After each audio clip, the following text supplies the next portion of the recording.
أكبر ولله الحمد.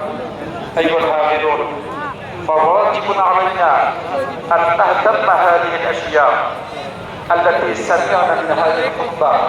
وأخيرا أقول قولي هذا، أستغفر الله لي ولكم ولسائر المسلمين.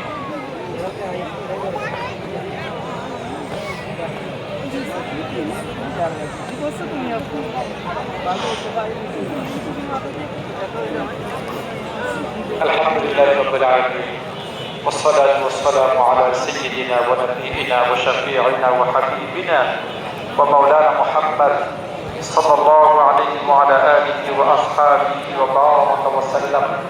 اللهم صل على محمد وعلى آل محمد كما صليت على إبراهيم وعلى آل إبراهيم إنك حميد مجيد.